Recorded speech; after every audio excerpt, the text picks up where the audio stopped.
Welcome, Blood Brothers and Sanguine Sisters, to Deeply Discussing Dexter. I'm your host, Dale Maxfield. I'm joined by Aaron Caldwell. Hello. Brooke Merritt. Hi. And Zach Rowland. Hey. And today we're discussing Season 8, Episode 3, What's Eating Dexter Morgan. On this episode, Deb confesses to Quinn. Quinn is a bad detective. Deb starts seeing Vogel as a therapist. And Dexter whets his appetite on a cannibal. What did you guys think of this episode overall? Well, it was an episode. It's like the first couple episodes of this season were are like, okay, for the most part. And then I feel like this one immediately starts to divulge down this path of just like, what the fuck? Yeah. Yeah, I agree. It was an episode. That's all I have. I was waiting Aaron's for like, more. I have nothing more to say. It's a good performance by Deb, and that's pretty much all there is to this episode. There's not much to enjoy. Nothing to like other than that, I agree. I think that's all you're going to get for this season is just pretty good performances from Jennifer Carpenter, and that's it. Yeah, this is, so I couldn't remember if it was this episode or the next episode that is the end of the goodness, the end of the promise of what this season could be. And now I'm sure it's the next one. The next one is the end. Once we get to episode 5, it's just a complete mess, a complete nightmare. But they're still setting things up. It's still early going. It's just not going in a direction anyone's really that excited about. Yeah. But it starts with Dexter awakened by Harrison calling his name. He finds him covered in red, having eaten an entire box of red popsicles. I'll give him this early on little trick because we've seen this before. They've done this pretty often where the bait and switch, you know. And I was like, oh, crap, that's crazy that like they would attack Harrison so quickly. But then, of course, it's like, nah, it's just a dumb kid eating too many popsicles. And also, Dexter's a blood guy, and I'd like to think that immediately he would know that is not blood. Because blood and melted popsicles look really nothing alike. I am no blood spatter expert, but... Yeah, who knows? And also, you're not supposed to give kids that young Pepto-Bismol. I'm just throwing that in there, too. Uni finds Deb asleep in her car. She's drunk and managed to smash a parking meter before passing out. She calls Quinn and his classy stack of condoms. Quinn leaves Jamie in bed, lying about why he has to go. I actually did note that out loud when I was watching it. I was like, of course, there's a stack of condoms right next to his phone on the bedside table. Like, what a stupid little thing they have to just put there. Well, it makes sense like 4 seconds later when you see that he's in bed with Jamie. But yes, It is like, yes, we know. Quinn is fucking. That's what Quinn does. That's him. That's when he auditioned for the part, they were like, "Are you good at pretending to have sex?" Great. But I mean, like a stack of condoms. Come on, man. You're not young anymore. Get out of here. Dexter arrives at Sussman's house, now a crime scene. The body has been moved since Dexter found it on a hook. It's been made to look like a suicide by shotgun. Quinn drops Deb off at Elway's firm. He asks if Deb has a drinking problem. He says when he was spinning out of control, it was from her rejecting him. He asks Deb what her reason is, but she blows him off. The interaction with Deb and the police officer, I think, was pretty funny, just in the sense that she's like, "I pulled over," you know, like, yeah, Jennifer Carpenter playing some like funny drunk, you know. It's not drunk driving is not funny, but the situation is funny. How Deb handles it is funny. Yeah. Not that you're encouraging drinking and driving for humor. I got to put that out there, or Mad's going to come after me. I have a lot of listeners who are involved in Mad, I'm sure. Yeah.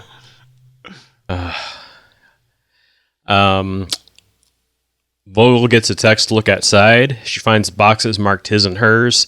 They each have pieces of brain. Dexter points out that the killer is now aware of Dexter's involvement, and Dexter's next suspect is Ron Galuzzo. Vogel had Galuzzo institutionalized until he was 21. Quinn tells Dexter that Deb got a DUI. Dexter tells Vogel that Deb knows everything about who he is and is surprised that Dexter cares enough about her to want to help.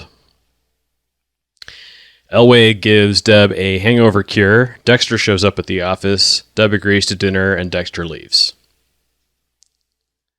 Batista closes the brain surgeon case. Sussman's death has been ruled a suicide. Deputy Chief Matthews tells Batista there's no way Quinn can pass the sergeant exam. It's I just like the way you're really putting heavy pauses in, waiting for us to say something, and There's nothing. I feel you trying to get us to say something. There's nothing to It's a say. series. Like the only thing that keeps coming to mind. This isn't deeply synopsing Dexter. I think that's all it can be now. The only thing that I that keeps coming into my mind is, does anybody care about this Vogel story at all? Any of it? No, none, no, Yeah. not in the least. Well, it's like what is it, like the 13th hour kind of thing where they're like, oh, you know, it'd be great if we had this character that came back all the way from like season 1 who was never really there but was always there. It's like it's Scott Buck, and it's just terrible writing, and it doesn't make any sense, and it's boring. So boring. Yeah. I hope we don't get trolled for all of our hate for this. It's okay, you won't. I will. You're lot still of listening at trolls out this there. point, and you don't like the show.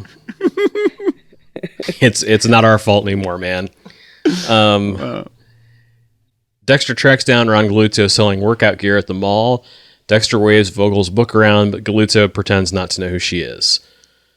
Vogel presses Dexter. Given that Deb knows Dexter's secret and the first rule is don't get caught, why didn't he kill her? Vogel repeats that Dexter is perfect, a perfect psychopath who's dabbling in caring about Deb. And see, then here we go into like the movie Psycho, where it's like almost literally a mother figure being like, "You're my perfect baby, Norman. You're going to be fine, Norman." And it's like, no, this is weird. It's all weird. It's been weird since Deb wanted to fuck her brother, but whatever. Yeah, it's been weird, but I, honestly, if I heard perfect one more time, I'm just going to start doing a shot every time I hear something about Dexter being perfect. Yeah, it's strange that she's supposedly designed the code and helped Harry along with all of this with Dexter, and that now that she feels like her life is threatened because she literally wrote a book where she talked about all the psychopaths that she talked to that made all the psychopaths that she talked to mad at her, which seems like a really bad idea.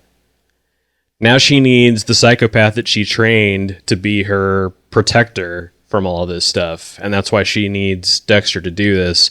So she comes out of the shadows and says she needs Dexter's help to deal with all of this. And that's all really strange. It also, like, if you think about any of it for more than a minute or two, it falls apart, because if he's a perfect psychopath, why the fuck would he care what happens to Vogel? Exactly. Why? Like, how can she manipulate him? She could be threatening him. She could be threatening to write her next book about him or something like that. And she could be like in a relationship with Matthews where she's like more protected than other people normally are. But that's still not going to stop Dexter. So obviously Dexter's emotions are a thing, and she knows that, and she's exploiting that, because if they weren't a thing and he was just, if he was Hannibal Lecter, she'd be dinner. And that'd be the end of it. Right. Exactly. And it's not brain science here. Oh. Oh dear God. It's not rocket surgery. That's That's like on the level with the writing of this episode, that line. Yeah. That might have actually been a line from this episode, but Probably is. Quinn, Batista, and Jamie are having dinner. Batista gets frustrated that Quinn can't answer the exam questions. Batista accidentally busts Quinn's work alibi for leaving Jamie last night so he could help Deb. Dexter shows Jeb that she saved a guy with a big family.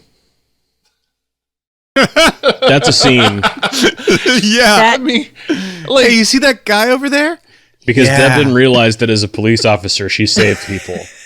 Right. Yeah. It was such an epiphany. did It was good. You did such an good. epiphany for her, where she was like, "Really?"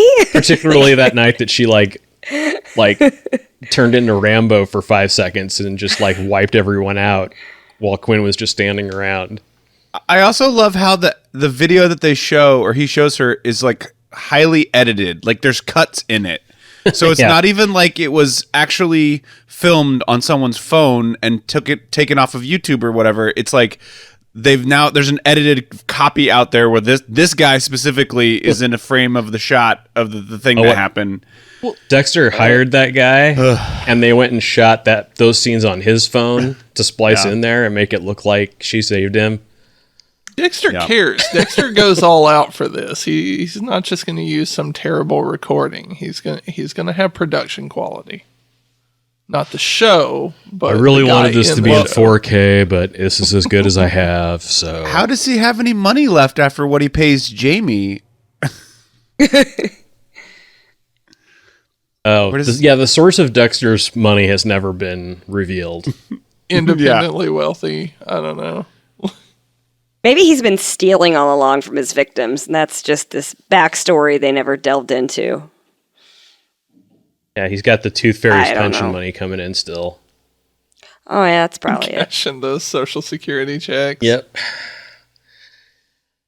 Good He should, scam. really, Good what he scam. should have been doing instead of throwing the body parts into the ocean is he should have been selling them on the black market. I mean, then definitely would have infinite amount of funds. So Maybe he was. Yeah, it's like we don't Again, know. we should have written and this no show. evidence. Yeah. Dexter searches Galuzzo's house and finds a finger in the stew. Galuzzo's a cannibal. Deb walks into Miami Metro wasted. Quinn stops her and asks what she wants. She tells Quinn that she wants to confess to killing LaGuerta. Quinn drags her into an interview room and disconnects the mic. Deb explains how she got LaGuerta's location from dispatch, followed her to the container, and killed her. Quinn repeats Dexter's version of events, but Deb is adamant. Quinn gives her legal pad to write everything down that she remembered. All right, I'm going to back up to this finger real quick. Number one, his reaction is ridiculous because he has seen body parts mangled, mauled, cut up, dismemberments. I mean, he's probably seen almost anything you can think of before. Yet a finger in a stew really freaks him out, which is just like, what is wrong with you? Also, has no one ever accidentally put a finger in a stew before? I mean, it's a stew. It's a lot of things. You never know what you're gonna get. You know. What kind of stew are you making, Yeah, man? it's like you're going to some sketchy joints, man. I have Listen. many questions developing. Listen, This is actually getting interesting. I'll die on this hill. A little finger stew is good for me. I have a cousin named Stu, and every time you say finger stew, I get a little bit more grossed out. Yeah, like I have stew right now in the crock pot for dinner, and I'm thinking maybe I'm not eating that. So when I say there's nothing wrong with finger stew, it just really rubs you the wrong way. It rubs him the right way, I guess. I don't know. Yeah, I mean, like, I guess it depends on what side of the finger you're on. I mean, Anyway. at least he didn't try to make brain stew. Am I right? I'm Yeah. gonna dial up some carry out now, thanks. Vogel gives Dexter another lead. Arnold Gordon, a trauma surgeon. Quinn calls Dexter into Miami Metro. He says he's trying to keep Deb from confessing. Dexter takes Vogel along to Miami Metro, and he tells Vogel to say that Deb is crazy. Vogel tells Quinn that Deb's has survivor's guilt and PTSD.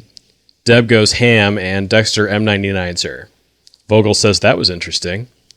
They tell Quinn that she passed out and take her home to rest. It's like this whole episode's just tiny little moments of surprises where you're like, you shouldn't be surprised by that. Like it doesn't make any sense. The motivation of the character is just off. All odd. It's all bad.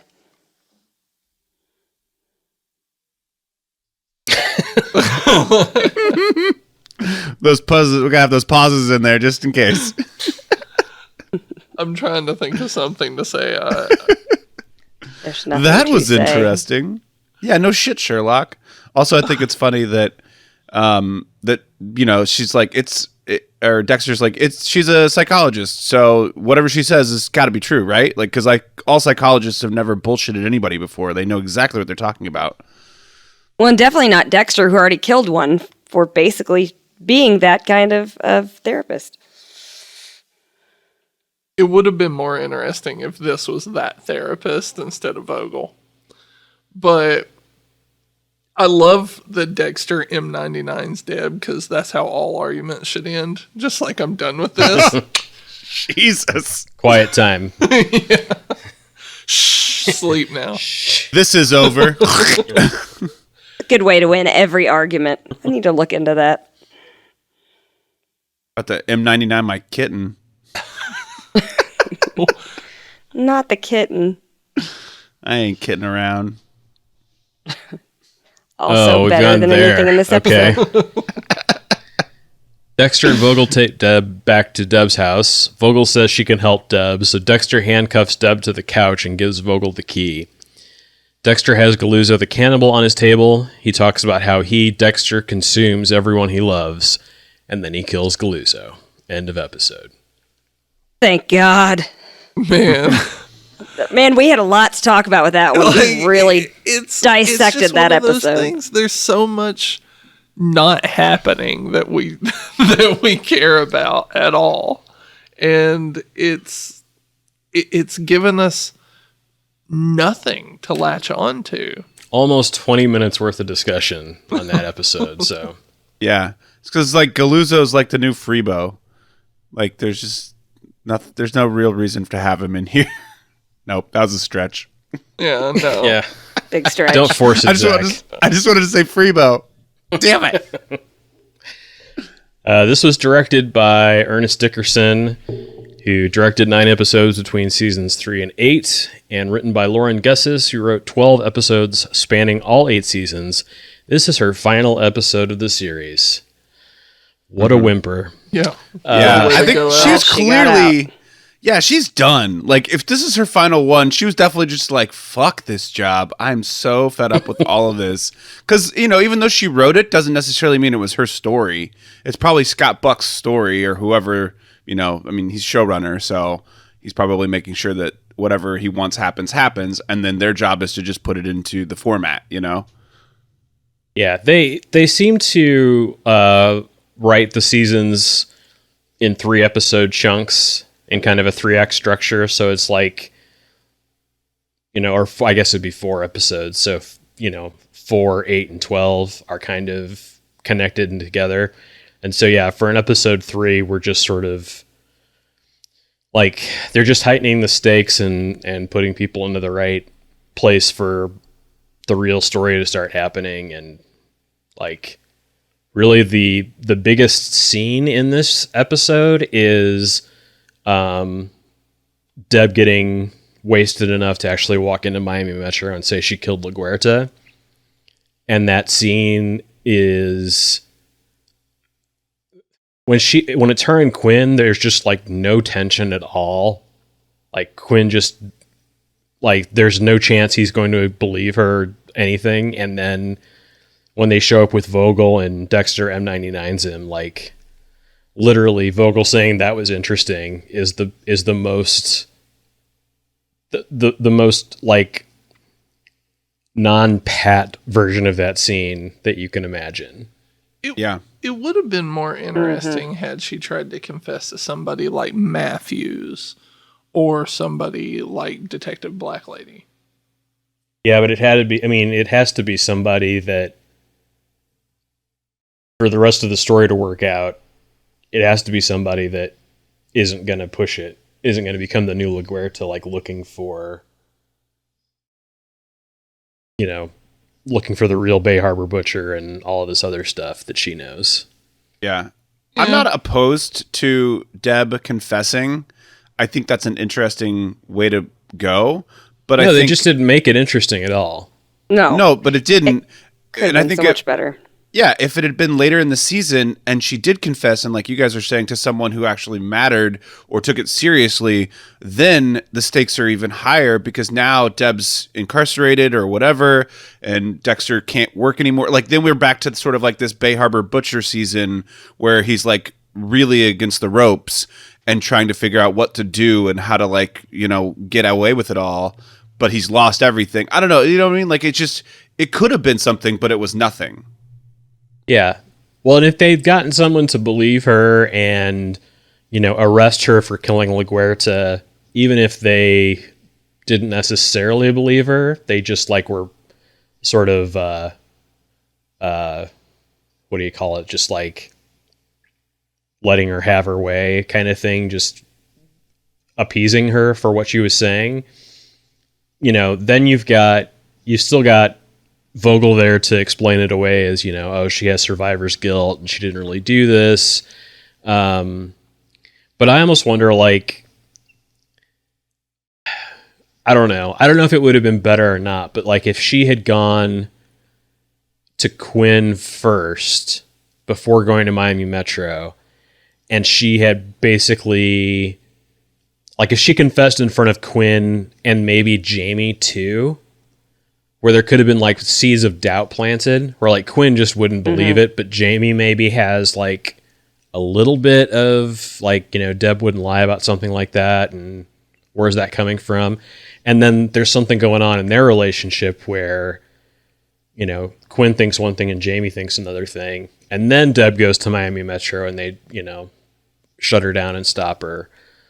But just the way it happened and how quickly it happens, like it's all contained. Like she enters Miami Metro and less than 10 minutes of screen time later, she's M99'd and handcuffed to a couch. So they don't really dwell on what could have been a bigger moment for the show. Yeah. And they don't really dwell on it in the next episode either. So just like that, it's just done. Just gone. What is the best line of the episode? Did anybody actually have one? There was a line by Vogel that I liked where that was interesting. That was it. Where she tells Dexter that she explains why Deb is so down in the dumps by saying that she gave up everything she believed in for you. I liked that line. Blech. I went with I call her Dr. Serial Killer, not Vogel. So that's what I have here. But it's Dexter, you admitted to being the cause of her pain. How can you be her solution? Referring to Deb. It was really, that was a stretch. Yeah, we're all stretching. Yeah. Yeah. I couldn't even stretch far enough to get one because I couldn't even stay awake during the episode long enough to even pick up a line. It was so boring. Zach, did your kitten like any of the lines from the episode? Oh yeah, he loved it. He was he said his favorite line was the garlic marinade for the brain. Yeah, that was just gross. How about the worst line of the episode? I consume everyone I love. I gotta give it to good old Masuka for the nth number of time. But suicide, making our lives easier. Just like, fuck you, dude. Yeah. Masuka.